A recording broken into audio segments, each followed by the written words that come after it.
સાહેબે હાસ્યાત્મક રીતે સરસ મજાની આપણા બધાની અંદર ઉતરે એવી વાત રજૂ કરી. જીવનની રણભૂમિ પર દુખડા જો ઘેરાય, હાથ મૂકે તું ભાલે શાને શા માટે ગભરાય? જેણે આપ્યું એ સંભાળે નિમિત્ત તું નાદાન, જીવનની રણભૂમિ પર દુખડા જો ઘેરાય. હવે આપણી વચ્ચે જા સાહેબ ઉપસ્થિત છે, તો હું સાહેબને વિનંતી કરું કે તેઓ આવે અને પોતાનું પ્રાસંગિક ઉદ્બોધન આપે. જા સાહેબ.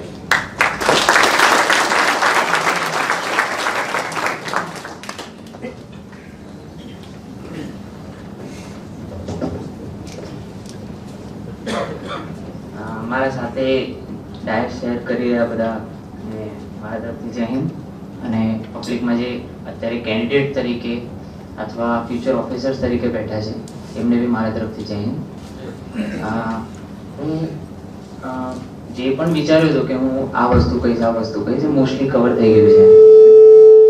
અને બીજી વસ્તુ એ કે જ્યારે પણ આપણે કોઈ પણ કોમ્પિટિટિવ એક્ઝામના વિડીયો જોઈએ છે તો મોસ્ટલી જે પણ વાતો હોય છે આની આજુબાજુની જ હોય છે. તો તમે અહીં આવ્યા છો એના પહેલાં બી આમાંથી ઘણી બધી વસ્તુ તમે સાંભળી હશે. એટલે મેં થોડી વસ્તુઓ નોટ ડાઉન કરી કે જે કદાચ રહી ગઈ હોય અથવા એના ઉપર થોડું એમ્ફેસિસ કરવાની જરૂર વધારે હશે, એટલે હું એના ઉપર આપની સાથે ચર્ચા કરીશ.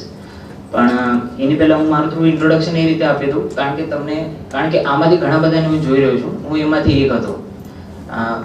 ઘણાના કપડાં જોઈને કહી શકું છું, ઘણાના ચહેરાના એક્સપ્રેશન જોઈને કહી શકું છું, ઘણાના હેરસ્ટાઈલ જોઈને કહી શકું છું, ઘણાના ચહેરા પર જે નર્વસનેસ છે, જે ક્વેશ્ચન માર્ક છે કે અત્યારે હું આ લેક્ચરમાં આવ્યો છું એ મારા માટે બેનિફિશિયલ હશે નહીં હશે, શું થશે શું નહીં થશે, એટલે મારું બેકગ્રાઉન્ડ આપી દઉં થોડું. અમદાવાદનો છું હું અને 19 વર્ષનો હતો ત્યારે મને ખબર પડી, મારું ડ્રીમ નાનપણથી હતું કે આર્મી ઓફિસર બનો. પણ બાયોલોજીનો સ્ટુડન્ટ છું એટલે મેથ્સ વીક હતું, એટલે જેવી રીતે આપણે કહીએ કે આપણાથી આ નહીં થાય, યાર મેથ્સ હાર્ડ છે એટલે આપણે ટ્રાય નહીં કરીએ, ફોર્મ ભરીએ પણ એક્ઝામ આપવા ના જઈએ. તો હું એવું જ કરતો હતો. પછી મને ખબર પડી કે એક્ઝામ વિશે, જે મને ખબર પડી મારા એક ફ્રેન્ડથી જે દિલ્હીમાં રહે છે. કારણ કે આપણા ત્યાં એક્ઝામની એટલી અવેરનેસ નથી, હવે થઈ ગઈ છે થોડી, કદાચ આપમાંથી સાંભળ્યું હોય CDS કમ્બાઇન્ડ ડિફેન્સ સર્વિસીસ. તો મેં વિચાર્યું કે યાર ચલો, અને મિડલ ક્લાસ ફેમિલીથી આવું છું કે નેક્સ્ટ યર આપણા ઘરમાં કઈ વસ્તુની જરૂર છે એની પ્લાનિંગ અત્યારથી કરીએ છીએ. નવું ફ્રીજ લેવાનું છે તો કહે છે કે નેક્સ્ટ દિવાળી ફ્રીજ લઈશું, એ ફેમિલીમાંથી આવું છું. તો મેં વિચાર્યું ચાલો આપણે કોઈ ક્લાસીસમાં તો જઈએ. તો જેટલા પણ બેન્કિંગના બધાના ક્લાસીસ હતા અમદાવાદમાં 2010-11માં, ત્યાં હું ગયો અને મેં કીધું કે સર CDS એક્ઝામની તૈયારી કરવી હતી. તો ક્લાસીસના જે ઓનર હોય એ કે CDS એ શું હોય છે?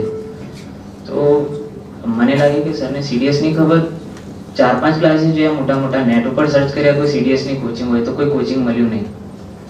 પછી મને લાગ્યું કે ના, દિલ્હી જવું પડે છે, ચંડીગઢ જવું પડે છે, પુણે જવું પડે છે. તો મેં કીધું આ તો નહીં થાય. એ વખત મેં વિચારી લીધું કે જો હું કોમ્પિટિટિવ એક્ઝામ આપવાનો છું તો મારી રીતે તૈયારી કરીશ. અને ત્યારે હું ભણી રહ્યો હતો, MSc કરી રહ્યો હતો, પણ એના પછી જ્યારે જોબ કરીશ તો જોબની સાથે તૈયારી કરીશ. આ વસ્તુ કહેવાનો મકસદ મારો એ છે કે એક આપણું ડ્રીમ હોય છે, જે નાનપણથી મારો ડ્રીમ હતો ઓફિસરનો, અને એક આપણો એમ હોય છે કે હું આ વસ્તુ કરવા માંગુ છું. આપણે ડ્રીમ માટે કોઈ દિવસ પ્લાન નથી કરતા, પણ એમ માટે આપણે પ્લાન કરીએ છીએ. મારે બાઇક લેવાની છે તો કઈ રીતે લઈશું, આટલી સેલેરી હોય તો આટલું ઇન્સ્ટોલમેન્ટ ભરીશ, એ આપણું એમ હોય છે કે આટલું થઈ જવું જોઈએ. અને એક આપણું ડ્રીમ છે કે હું લેમ્બોર્ગિની લઉં કે ઓડી લઉં. એના માટે આપણે કોઈ દિવસ મહેનત નથી કરતા, કારણ કે જે દિવસ તમે તમારા ડ્રીમ માટે મહેનત કરવાનું સ્ટાર્ટ કરશો એ તમારું એમ બની જશે. મારી જાતે તૈયારી કરી, MSc કરતો હતો, એની સાથે ઇન્ટરનેશનલ કોલ સેન્ટરમાં જોબ કરતો હતો, એની સાથે મેં CDS ની તૈયારી સ્ટાર્ટ કરી. અને ફર્સ્ટ અટેમ્પમાં ક્લિયર થયો, બીજી વખત ક્લિયર થયો, ત્રીજી વખત ક્લિયર થયો. એની સાથે એક SSB ઇન્ટરવ્યુ આવે છે, જે આપણે કહી શકીએ કે ઇન્ડિયાના સૌથી ટફેસ્ટ ઇન્ટરવ્યુમાંથી એક છે, જે 5 દિવસ ચાલે છે ઇન્ટરવ્યુ. સાયકોલોજી લઈને બધા ટેસ્ટ થાય છે એમાં. ફરીથી એમાં આ પ્રશ્ન ઊભો થયો કે હવે આની તો કોચિંગ કરવી પડશે, આપણે વાંચી તો લીધું, પાસ થઈ ગયા, પણ આની કોચિંગ, કારણ કે અહીંયા કોઈને CDS નો ખબર નથી તો SSB ઇન્ટરવ્યુ તો કોઈને નહીં ખબર કે શું હોય છે SSB ઇન્ટરવ્યુ. SSB ઇન્ટરવ્યુ જો તો SSB નું એ સમજે સીમા સુરક્ષા બલ, ઘણા લોકોને ખબર હોય તેવું સમજે, પણ SSB એટલે સર્વિસીસ સિલેક્શન બોર્ડ. આપને જ્યારે પણ કોઈ પણ આર્મ ફોર્સિસમાં, આર્મી, નેવી, એરફોર્સમાં જવાનું છે તો ઓફિસર બનવાનું છે, ક્લાસ 1 ઓફિસર, તો આ બોર્ડના આ ઇન્ટરવ્યુથી જ આપવાનું છે. તો મેં કીધું આ તો કોઈને નહીં ખબર. પછી વિડીયો જોવાનું ટ્રાય કર્યો, પણ મેં વિચાર્યું કે મારે તો તૈયારી અહીંથી જ કરવાનું છે, મારી રીતે કરવાનું છે. અને જ્યારે આપ કોઈ ડિસિઝન લો છો ત્યારે બે વસ્તુ થાય છે કે જો એમાં આપ સક્સેસફુલ ના થાવ તો આપ પોતાના ડિસિઝન ઉપર ક્વેશ્ચન માર્ક ઊભું કરશો કે મારો ડિસિઝન સાચો હતો કે નહોતો. જો એ સાચો નથી તો તમે એનું એનાલિસિસ કરો, અને જો એ સાચો છે પણ તમને સક્સેસ નથી મળ્યું તો પણ એ ડિસિઝન સાથે સ્ટીક રહો. કોઈ બહુ મોટા લીડર હતા, કદાચ હિટલર હશે, મને એક્ઝેક્ટલી યાદ નથી, બહુ પહેલા મેં વાંચ્યું હતું કોટ, તો એમને એવું કીધું હતું કે think 100 times before you take a decision but never think once after you take it. એટલે જેટલું તમારે વિચારવું હોય ડિસિઝન લેવા પહેલા વિચારી લો, એના પ્રોસ કોન્સ, ફાયદા નુકસાન, મારા માટે ડિસિઝન સાચું છે ખોટું છે, પણ એ પહેલા વિચારી લો. એક વખત ડિસિઝન લઈ લીધું પછી એની સાથે સ્ટીક રહો. આ આપણે નવા જે આપણા લીડર છે જેનાથી આપણે ઇન્સ્પિરેશન લઈએ છીએ, મહેન્દ્રસિંહ ધોની છે કે વિરાટ કોહલી છે, એમને એક ડિસિઝન લઈ લીધું છે કે મહેન્દ્રસિંહ ધોની કુલ રહેશે, સ્ટોઇક રહેશે, અને વિરાટ કોહલી એગ્રેસિવ રહેશે. એમને ડિસિઝન લઈ લીધું છે. પછી મીડિયા એમને શું કહે છે કે ફિટ છે, ફિટ નથી, એગ્રેસિવ છે, ઇલ મેનર્ડ છે, જે છે એ ડિસિઝન કરે છે, પણ એમને ખબર છે હું કોણ છું અને હું એ રીતે રહેવાનું છું. એવી જ રીતે તૈયારી હોય કે લાઈફના અનેક ડિસિઝન હોય, એમાં આપ બહુ વખત વિચારી લો, પણ એક વખત વિચારી લીધું પછી એને ચેન્જ ના કરો. એમાં કોઈ ફોલ્ટ આવે છે, એ આપણને લાગે છે રિયલ ફોલ્ટ છે, તો એમાં એ રીતનું મોડિફિકેશન કરો. તો એક્ઝામ મેં આપી, કોન્ફરન્સ આઉટ થયો 3 વખત, બધાએ કીધું કે હજી તું કર. ફરીથી હું સેટ થઈ ગયો કે યાર આર્મી ઓફિસર જ બનવું હતું, બીજું કંઈ બનવું જ નહોતું, હવે શું કરું. અહીંયા બીજો પોઈન્ટ મારો આવે છે જે આ બધાના માટે આ બધી એક્ઝામમાં બહુ ઇમ્પોર્ટન્ટ થશે. એ બીજો પોઈન્ટ એ છે કે આપણી પાસે બહુ બધા રિસોર્સિસ હોય છે. આપણે મોસ્ટલી રિસોર્સિસનો મતલબ શું સમજીએ છીએ કે આ પબ્લિકેશનની બુક વાંચી, આ બુક વાંચી, આ બુક વાંચી, પણ સૌથી મોટા જે રિસોર્સિસ હોય છે ને એ આપણા આજુબાજુમાં હોય છે. જે રીતે મારા જે રિસોર્સિસ સૌથી મોટા હતા પીઆઈ એક્ઝામમાં, એ મારું પોલીસ ડિપાર્ટમેન્ટ, મારા પોલીસ સ્ટેશન અહીંયા ઘણા બધા સભ્યો બેઠા છે, એ મને મદદ કરતા હતા. હું જોબની સાથે સાથે આની તૈયારી કરતો હતો. મેં 20-25 દિવસથી વધારે રજા નથી લીધી આની તૈયારી માટે, મેન્સ માટે. તો જોબ ઉપર તૈયારી કરતો હતો. નાઇટમાં તમે ઘણા બધા વિદ્યાનગરના હશો તો જોવો છો, નાઇટમાં ગાડીઓ કરે છે, ગાડીમાં બેસીને તૈયારી કરતો હતો, મોબાઈલમાં વાંચતો હતો. મારા સૌથી મોટા રિસોર્સિસ મારી સાથે હતા. તમારા સૌથી મોટા રિસોર્સિસ અત્યારે ચેમ્બરમાં બેઠા છે, તમારા ફેકલ્ટી મેમ્બર્સ, એની સાથે સાથે તમારા સાથેના કેન્ડિડેટ. 2 લાખ, 3 લાખ, 4 લાખ લોકો એક્ઝામ આપશે. આ રૂમમાં 100-200 જણા જ બેઠા છે. જો આ તમારા બેસ્ટ ફ્રેન્ડ હશે તો તમે તમારું લોડ શેર કરી શકો છો કે તારું સ્ટ્રેન્થ ઇકોનોમિક્સ છે તો તું ઇકોનોમિક્સમાં નોટ્સ બનાય, ઇકોનોમિક્સના વિડીયો જો, એમાંથી પોઈન્ટ હાઇલાઇટ કર. મારું સ્ટ્રેન્થ હિસ્ટ્રી છે, હું એ કરું છું અને આપણે શેર કરીશું. પણ જેવી રીતે ફેમિલીઝમાં થાય છે, ફ્રેન્ડ્સમાં થાય છે કે મારા બેસ્ટ ફ્રેન્ડનો માર્ક્સ મારાથી વધારે ના આવવા જોઈએ. 3 ઇડિયટમાં કહે છે ને કે दोस्त फेल हो जाए तो दुख होता है, लेकिन दोस्त टॉप कर जाए तो ज्यादा दुख होता है. એ વસ્તુ ના રાખો. કારણ કે જો મારો કોઈ ફ્રેન્ડ છે, મારો નાનો ભાઈ છે, એને કોમ્પિટિટિવ એક્ઝામમાં બિલકુલ રસ નથી, એને બિઝનેસમેન બનવું છે, પણ એને ખબર છે કે ભાઈને પાસે ટાઈમ નથી અને ભાઈ ટેન્શનમાં બી હોય છે. કારણ કે પોલીસની જોબ એવી છે કે તમે રજા ઉપર હશો ને તો બી તમને ફોન આવશે અને તમને બોલાવશે. કારણ કે અહીંયા કોઈનો મોબાઈલ ચોરી થઈ ગયો અથવા કોઈને ઘરમાં ચોરી થઈ અને એને ખબર છે કે સાહેબ પાસે તપાસ છે, તો સાહેબ કહે છે કે સાહેબ મારા ફરિયાદને શું થયું, મારું મોબાઈલ ના મળ્યું, લેપટોપ, હું કહીશ કે હું રજા ઉપર છું કે ના ના સાહેબ તમે મને કહેતા નથી, હું તમારા સાહેબને ફરિયાદ કરીશ, હું એસપી સાહેબને કહીશ કે તમે મને સરખો જવાબ નથી આપતા. બરાબર? એટલે આવા બધા ફોનને હેન્ડલ કરવાના, એમાં કોઈ ટેન્શન આવી જાય, બીજા બધા ફોન આવે. તો આની વચ્ચે મારો નાનો ભાઈ છે, એ મને નોટ્સ બનાવીને આપતો હતો. એની સાથે સાથે જેનો પોલીસ સ્ટેશનમાં હતો, અત્યારે બી છું, તો મારા જે પણ સિનિયર્સ છે, મારી જોડેના પીએસઆઈ પણ એક્સપિરિયન્સમાં મારાથી વધારે છે. મારો કોઈ પણ લોડ આવે તો એ હેન્ડલ કરી લે છે, આજે પણ હેન્ડલ કરે છે.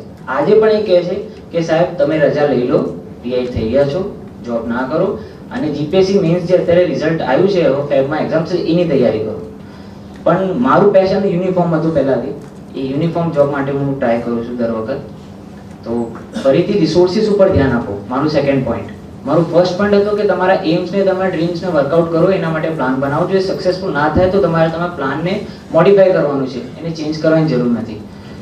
તો રિસોર્સિસ, તો તમે સૌથી પહેલાં હું એ સજેસ્ટ કરીશ કે તમારું એક નાનું ગ્રુપ બનાવો, 4 જણાનું, 5 જણાનું. તમારી પાસે ઇનફ ટાઈમ છે પ્રિલિમ્સ માટે, તો તમે સ્ટ્રેન્થ તમારે ચૂઝ કરો કે હું ઇકોનોમિક્સની નોટ્સ બનાવીશ, ઇકોનોમિક્સમાં આ કરીશ, પોલિટીમાં આ કરીશ, એટલે બંધારણમાં આ કરીશ, ઇકોનોમિક્સમાં આ કરીશ, હિસ્ટ્રીમાં હું આ વાંચવાનો છું.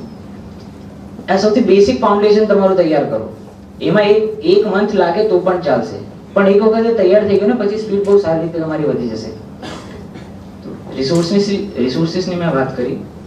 હવે રિસોર્સિસમાં એક સેકન્ડ રિસોર્સ આવે છે. આ મેં હ્યુમન રિસોર્સની વાત કરી કે તમારી આજુબાજુમાં જે વાતાવરણ છે, જે તમારા ફ્રેન્ડ છે, તમારા રિલેટિવ છે, એને તમે તમારા ડ્રીમ્સ ને એમમાં બદલવા માટે, એને રિઝલ્ટમાં બદલવા માટે કઈ રીતે હેલ્પ લઈ શકો છો. મેં મારા નાના ભાઈની હેલ્પ લીધી છે અને એની સાથે સાથે મારું વાતાવરણ એવું હતું કે જોબનું પ્રેશર મારું ઓછું થઈ જતું હતું. સેકન્ડ અગેન હવે વાત કરીએ આપણે ફેલિયર્સની, તો 2017માં જે જીપીએસસી થઈ હતી એનું પ્રિલિમ્સ મારું ક્લિયર થયું હતું. તો એની મેન્સની તૈયારી માટે મેં 21 ડેઝની રજા લીધી, કારણ કે ફિક્સ પગારમાં આપણે છીએ તો રજા ઓછી મળે છે અને ફેમિલીને બધું બેલેન્સ કરવું પડે છે. તો નેટ 21 ડેઝની મેં રજા લીધી. એમાં મેન્સની એક્ઝામની ડેટ બી આવી ગઈ કે આ તારીખે એક્ઝામ છે, એટલે મારી પાસે તૈયારી કરવા માટે 16-17 દિવસ હતા.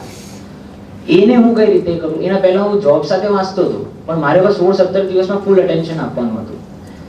એના પહેલા બધા ફરીથી જેવી રીતે બધા સજેસ્ટ કરે છે કે ભાઈ રજા લઈ લે, આપણી જીદ ઉપર હું જોબની સાથે કરવાનું છે, એ મારો ડિસિઝન હતો.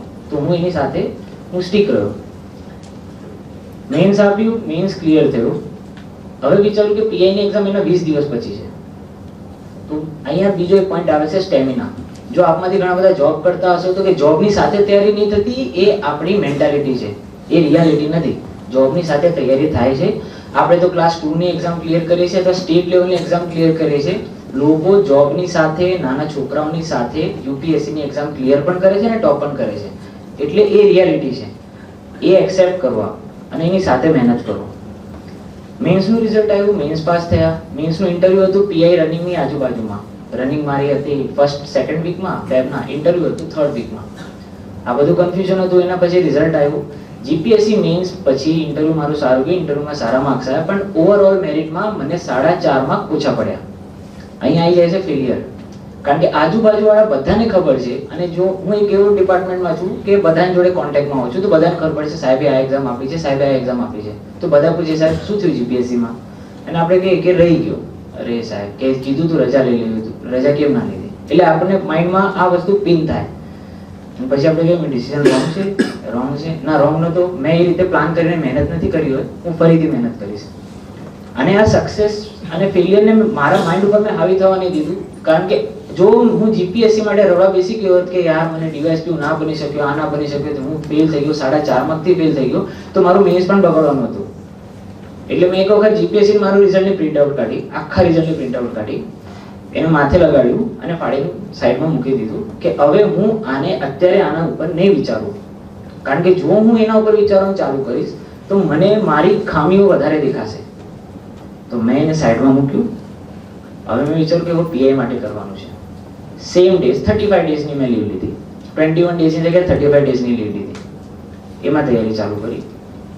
ધીમે ધીમે ઇમ્પ્રૂવ કર્યું. રાઇટિંગ પ્રેક્ટિસ નહોતો કરી શક્યો એટલો બધો, એ થયું. અહીંયાથી તમને બીજું એ શીખવા મળે છે કે તમારું બેસિક જે છે એ જો તમારું પાકું હશે તો તમને બીજી એક્ઝામમાં હેલ્પ મળશે. એ મીન્સ મેં ક્લિયર કર્યું, એમાં મારા માર્ક્સ એટલા બધા સારા ભલે ના હોય, પણ એમાં મારી તૈયારી સારી હતી. તો આ મીન્સમાં મને તૈયારીની મદદ મળી. ત્યારે મેં જે નોટ્સ બનાવ્યા હતા એ નોટ્સ મને આમાં કામ આવ્યા. ત્યારે મેં જે થિંકિંગ કર્યું તે મને આમાં કામ આવ્યું. એટલે આ સેમિનારથી જ્યારે તમે ઘરે જાઓ તો જે પણ વસ્તુ તમને તમારા કામની લાગી છે એ લખી લો. કારણ કે અત્યારે તમે લખશો, એને તમે સેવ કરી રાખશો તો એ તમને નેક્સ્ટ કોઈ પણ એક્ઝામમાં કામ લાગશે. નંબર 3, જે રીતે સાહેબે કીધું કે પેપર હાર્ડ હતું, તો ફર્સ્ટ પેપર એવું હતું કે ડિમોટિવેટ કરી દે. હવે હું નાનપણથી ઇંગ્લિશ મીડિયમનો સ્ટુડન્ટ રહ્યો છું, એટલે મારું સ્ટ્રેન્થ જે છે એ છે ઇંગ્લિશ, કે ટ્રાન્સલેશન કઈ રીતે થાય. તો ફરીથી જે ઘણા બધા એવા છોકરાઓ હોય છે જે એવરેજ હોય છે, પણ એ બધા ઓવર કોન્ફિડન્ટ હોય છે. એટલે મેં એવું વિચાર્યું કે બધું પેપર પૂરું કરીશ અને ટ્રાન્સલેશન સૌથી લાસ્ટમાં છે, હું લાસ્ટમાં કરીશ. તો જ્યારે હું લખ્યું આખું લખ્યું, પણ પેપર લેન્થી હતો, મારું ટ્રાન્સલેશન રહી ગયું. 20 માર્ક્સનું ટ્રાન્સલેશન મારું રહી ગયું. એ મારું સ્ટ્રેન્થ હતું. આની પહેલા મેં જેટલા ટ્રાન્સલેશન કર્યા છે, જીપીએસસી મેન્સમાં કર્યા હતા, એમાં મને સારા સ્કોર મળ્યા હતા ટ્રાન્સલેશનમાં. તો હવે મને એનું માઇન્ડમાં ફરીથી આવ્યું. આ વસ્તુ માઇન્ડમાંથી કાઢવી અને એ જ દિવસે નેક્સ્ટ ડે જ્યારે તમારે મેન્સની તૈયારી કરવી છે એને કરવું, એ ખૂબ જ મેન્ટલ સ્ટ્રેન્થ માંગે છે. એ સ્ટ્રેન્થ અત્યારથી ડેવલપ કરો, કારણ કે કાલે તમને ખબર નથી કઈ એવી માનસિક પ્રોબ્લેમ આવી જાય જેની વચ્ચે તમારે એક્ઝામ આપવું પડે. એટલે મેન્ટલ સ્ટ્રેન્થ ડેવલપ કરો. આ મેં તમને વાત કરી રિસોર્સિસની. હવે હું તમને તમારી જોડે વાત કરું છું રાઇટિંગ રિસોર્સિસની, કે કેટલી બુક્સ વાંચવી. બિકોઝ જ્યારે હું તૈયારી કરતો હતો તો મારા જે હું આદર્શ માનું છું તૈયારી કરવામાં, કે હું તૈયારી ક્યાંથી કરું, તો એક બહુ જ સારા ફેકલ્ટી છે શ્રી મૃણાલ પટેલ, જેમના ઇકોનોમિક્સના વિડીયો બહુ ફેમસ છે, આ બધા જુઓ છો. તો એમની લાઈફ હિસ્ટ્રી શું છે એ ઘણી જગ્યા કોરા ઉપર એક ફોરમ છે એના ઉપર લખેલું છે કે એવી તૈયારી કરતા હતા, સક્સેસફુલ ના થયા, પણ એમને બીજાને ગાઈડ કરવાનું ચાલુ કર્યું. એમને હું ફોલો કરું છું, એમના વિડીયોઝ જોઉં છું. એની સાથે સાથે તમે એક એનસીઆરટી બુક વાંચો છો, એની સાથે કોઈ પણ એક રેફરન્સ બુક વાંચો. એ કહે છે કે ઘણા બધા કોમ્પિટિટિવ એક્ઝામની તૈયારી કરવા વાળા બુક કલેક્ટર્સ બની જાય છે. એ બુક કલેક્ટ કરીને ઘરમાં મૂકે છે. એવું ના કરો. બધી બુક સાઈડમાં મૂકી દો. સાઈડમાં મૂકવાની સાથે સાથે તમે મેઇન કઈ વસ્તુ પર ધ્યાન રાખો કે જ્યાં સુધી મારી એનસીઆરટી કમ્પ્લીટ ના થાય, જ્યાં સુધી બધા ટોપિક્સ ઉપર હું એનસીઆરટી થરો ના કરી લઉં, વાંચી ના લઉં, અથવા જીસીઆરટી ના વાંચી લઉં, ત્યાં સુધી હું કોઈ પણ રેફરન્સ બુક, કોઈ પણ ટેસ્ટ સિરીઝ સોલ્વ નહીં કરું, કોઈ પણ પેપર નહીં જોઉં. હું જ્યારે મેન્સની તૈયારી કરતો હતો જોબ ઉપર કે લીવ લઈને, તો મેં સિલેબસની એક કોપી કાઢી લીધી અને દરરોજ સવારે જ્યારે બી ઉઠું હું એને એક વખત જોઈ લઉં, કારણ કે મને ખબર છે એ મારી બાઉન્ડ્રી છે, મારે એનાથી બહાર જવાનું નથી. બિકોઝ તમે તૈયારી કરી રહ્યા છો, તમે એ ટોપિક ઉપર પીએચડી નથી કરી રહ્યા. એટલે તમને ગમી જાય કોઈ ટોપિક ઇન્ડિયન ઇન્ડિપેન્ડન્સમાં કે પાણીપતની લડાઈમાં કે સત્યાગ્રહમાં, અને તમે બધા સત્યાગ્રહ વાંચી લો જેમાં, કારણ કે સ્પેસિફિક છે, એક્ઝામ સ્પેસિફિક છે, એનું સિલેબસ સ્પેસિફિક છે, તો તમારી તૈયારી સ્પેસિફિક હોવી જોઈએ. તો એના ઉપર ધ્યાન રાખો. દરરોજ સિલેબસ એક વખત જોઈ લો, દરરોજ. ભલે તમને યાદ રહી ગયું છે પણ દરરોજ જુઓ, જે વાંચવાનું છે એનો સિલેબસ જુઓ.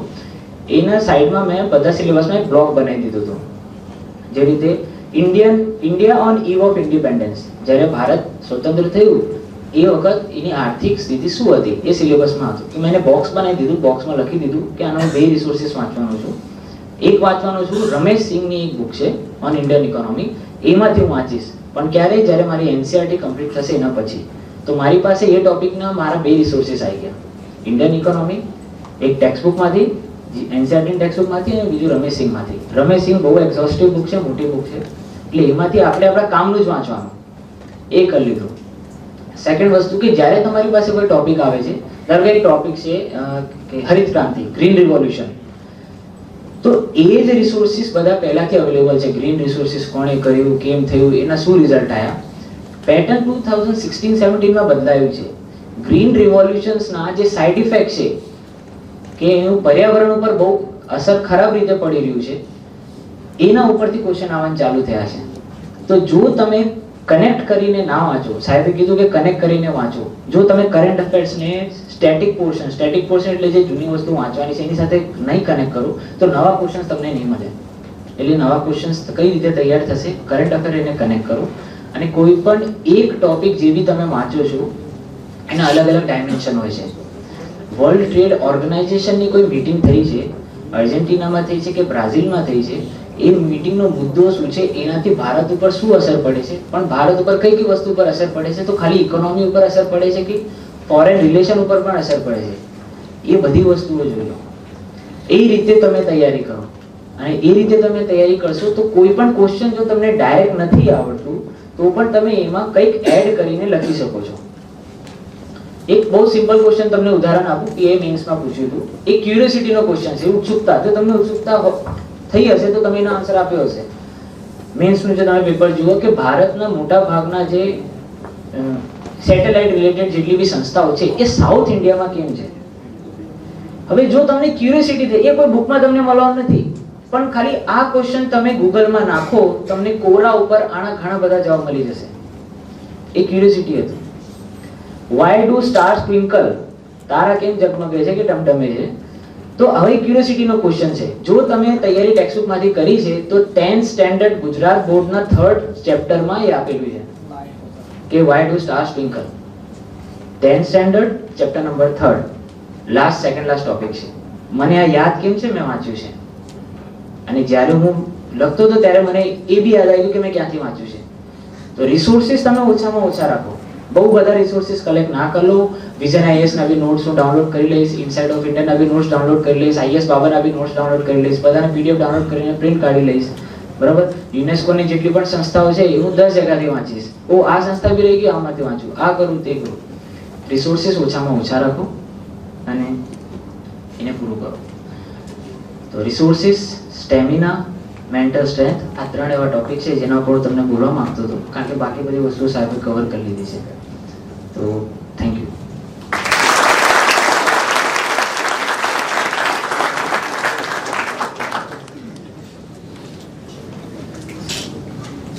ખૂબ ખૂબ આભાર સાહેબ.